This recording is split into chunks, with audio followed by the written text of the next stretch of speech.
రోజుకో మంత్రి సీనియర్ నేత తెదేపా రాష్ట్ర కార్యాలయంలో ముఖ్యంగా మంగళగిరిలోని టీడీపీ కార్యాలయానికి జాతీయ కార్యాలయానికి సంబంధించి రోజు ఎవరో ఒకళ్ళు కేంద్ర కార్యాలయానికి సంబంధించి ఎవరో ఒకళ్ళు అందుబాటులో ఉంటాం. ఎందుకంటే ప్రజల సమస్యలు ఎక్కువగా వస్తున్నాయి, ప్రజల నుంచి వినతులు కావచ్చు, ఫిర్యాదులు కావచ్చు, అనేకం వస్తున్నాయి.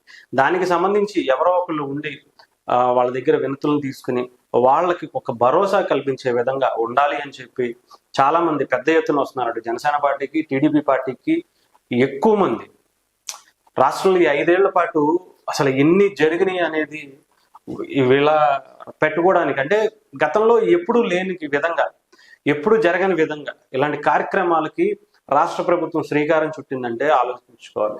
ఇవి జస్ట్ కేంద్ర కార్యాలయాలకు వచ్చేటువంటి జనాలు, ఇంకా ఎమ్మెల్యేల దగ్గరికి, మినిస్టర్ల దగ్గరికి, జిల్లాల కలెక్టర్ల ఆఫీసులకి, లేదంటే ఆ మండలాలకు సంబంధించినటువంటి ఎంఆర్ఓల దగ్గరికి, అయ్యా మా భూమి కొట్టేశారు, అయ్యా మా ఊడిని చంపేశారు, అయ్యా ఇంకొకటి చేశారు అని చెప్పి వాళ్ళ బాధల్ని, వాళ్ళ కష్టాలని, వాళ్ళ ఫిర్యాదుల్ని, వాళ్ళ సమస్యల్ని చెప్పుకోవడానికి కొన్ని లక్షల మంది వస్తున్నారట.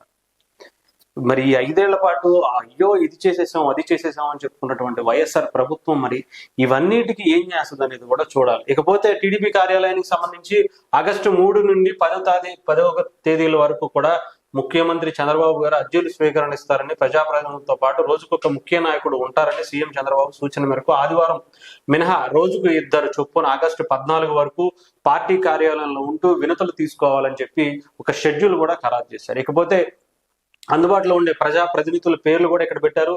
అందుబాటులో ఉండే ప్రజాప్రతినిధి పరచూరి అశోక్ బాబు, దేవినేని ఉమామహేశ్వరరావు, గుట్టిపాటి రవికుమార్, పల్లా శ్రీనివాస్ యాదవ్, ఇలా ఒక్కొక్కరు ఒక్కొక్క రోజు ఇక్కడే ఉండి టీడీపీ కార్యాలయం మంగళగిరిలోని కేంద్ర కార్యాలయంలో ఉండి వాళ్ళ సమస్యలు తెలుసుకుంటూ, వాళ్ళకి భరోసా కల్పిస్తూ, వాళ్ళ ఫిర్యాదులను చూసి దాన్ని అధికారులకు పంపించి వెంటనే దాని మీద ఎలాంటి చర్యలు తీసుకోవాలని కూడా నిర్ణయాన్ని తీసుకోవడానికి అయితే ఒక షెడ్యూల్ కూడా ఏర్పాటు చేసి ప్రజల సమస్యల పట్ల వాళ్ళకి వెంటనే, అంటే ఎమర్జెన్సీ ఏమైనా ఉంటే కనుక వెంటనే చేసే విధంగా కూడా చొరవ తీసుకోవాలని కోరుకుంటున్నారు.